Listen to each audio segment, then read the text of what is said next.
안녕하세요. 잡시광입니다.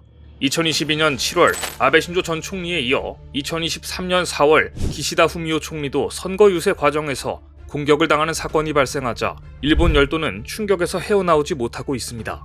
지난 15일 기시다 총리는 일본 간사이 지방 남부에 위치한 사이카자키 항구 근처에서 중의원 보궐선거 지원을 위한 거리 연설을 준비 중이었습니다. 그런데 총리가 서 있던 곳에서 불과 1m 거리에 정체불명의 폭발물이 떨어졌습니다. 그 폭발물은 곧바로 터지지 않았지만 용의자가 두 번째 폭탄을 가방에서 꺼내려는 순간 현장에 있던 청중들에 의해 용의자는 제압당했는데 그 순간 용의자가 던진 첫 번째 물체가 터졌습니다. 연기가 피어오르자 주변은 곧 아수라장이 됐습니다. 만일 첫 번째 폭발물이 바로 터졌다면 아마 일본은 새로운 총리를 뽑아야 했을지도 모릅니다. 요미우리 신문은 당시 정황을 이렇게 묘사했습니다.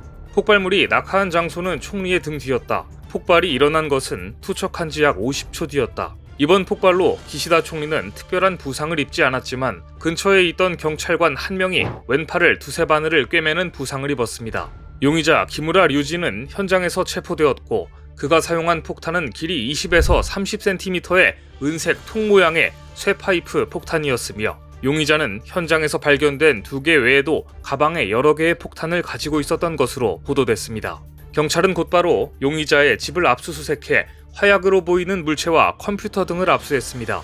주변 지인들은 용의자 기무라에 대해 원래부터 조용한 성격이었는데 중학생이 되면서 갑자기 누구와도 대화를 하지 않게 됐다고 말했습니다. 이 밖에 특이사항은 없는 것으로 전해졌는데요. 다만 주목할 만한 점은 용의자 기무라가 지난해 9월 가와니시 시의회가 개최한 시정 보고회에 참가했다는 증언이 나왔습니다. 이 지역의 자민당 관계자의 증언에 따르면 당시 행사에 70여 명이 참석했는데 평소 말이 없던 용의자가 이 자리에서 의정 활동에 대해 열심히 질문을 했다고 전해집니다. 일본에서는 20대 젊은이가 시정 보고회에 참석하는 것 자체가 드문 일인데다가 당시 정치에 대한 관심이 높은 모습이었기 때문에 당직자의 눈에 들어왔던 것으로 보입니다. 하지만 범행 동기보다도 중요한 것은 또다시 일어난 경호 참사입니다. 용의자 기무라가 기시다 총리 10m 거리까지 접근해 1m 앞에 폭발물을 던지자 지난해 아베 전 총리 사건에 이어 일본의 부실한 경호 시스템은 또다시 도마 위에 올랐습니다. 당시 유세장에는 청중 200여 명이 모여 있었는데 이번에도 역시 야외 유세 특성상 청중들에 대한 소지품 검사가 이루어지지 못했습니다. 또한 영상에서 보듯 범인을 잡은 사람은 경호원도 경찰도 아닌 빨간 옷을 입은 아저씨였습니다. 빨간 옷을 입은 아저씨의 몸놀림은 일본 경호원들보다 민첩했습니다. 그런데 경호원보다 빠르게 용의자의 이상 행동을 알아차리고 제압한 빨간 옷의 정체는 그 지역에 사는 50대 도미자비 어부였습니다.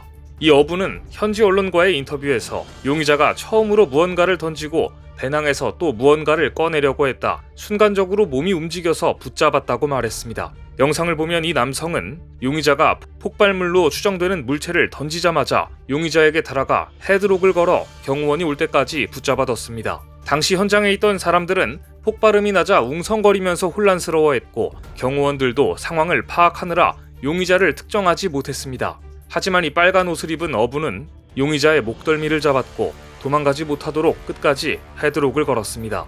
이후 두 사람은 거친 몸싸움까지 벌였지만 결국 빨간 옷을 입은 어부 아저씨는 용의자를 제압해 바닥에 눕힙니다. 그제서야 현장에 있던 경호원들이 달려왔고 어부가 눕힌 용의자를 데려갔습니다. 과정을 보면 거의 도미자비 어부가 다 했다고 볼 수 있는데요. 어부의 민첩성과 단단한 체력이 아니었다면 엄청난 피해로 이어질 수 있었던 아찔한 상황이었습니다.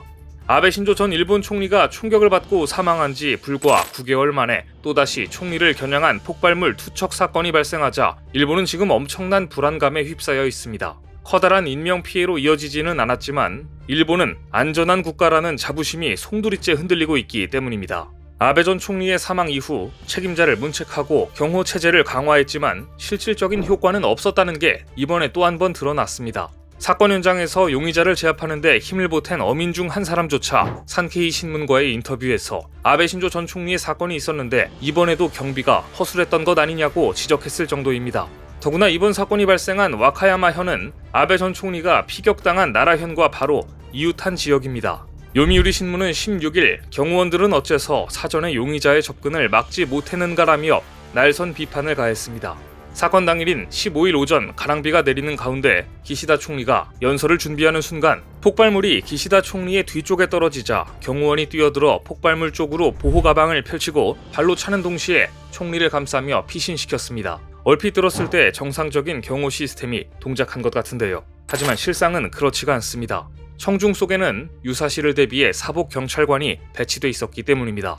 청중에 섞여있던 용의자 기무라 류지가 총리 코앞까지 다가가 가방에서 여유있게 폭탄을 꺼내 던질 때까지 청중에 숨어있던 사복 경찰관은 아무것도 하지 못했습니다. 사복 경찰관이 있었지만 그를 제압한 것은 어부였습니다.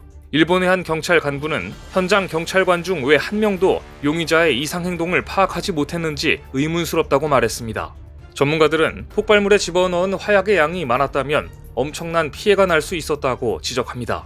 이번에 사용된 폭발물은 사제 파이프 폭탄으로 추정되는데 일본 총기 전문가들은 금속제 통의 양쪽을 막은 사제 폭탄으로 인터넷에서 정보를 모아 시중에서 파는 화학 물질을 가지고 누구나 만들 수 있는 수준이라고 설명했습니다. 또한 소리의 크기나 연기의 양으로 봤을 때 사용된 화약이 소량이며 위력은 강하지 않은 것으로 보인다고 했는데요. 반면 아베 전 총리의 목숨을 앗아간 테러범 야마가미 데스야는 자위대원 출신인데다 집에서 수차례 사제총을 제작하고 발사 시험까지 거듭하며 치밀하게 준비해 실행에 옮겼던 것으로 알려져 차이가 있었습니다.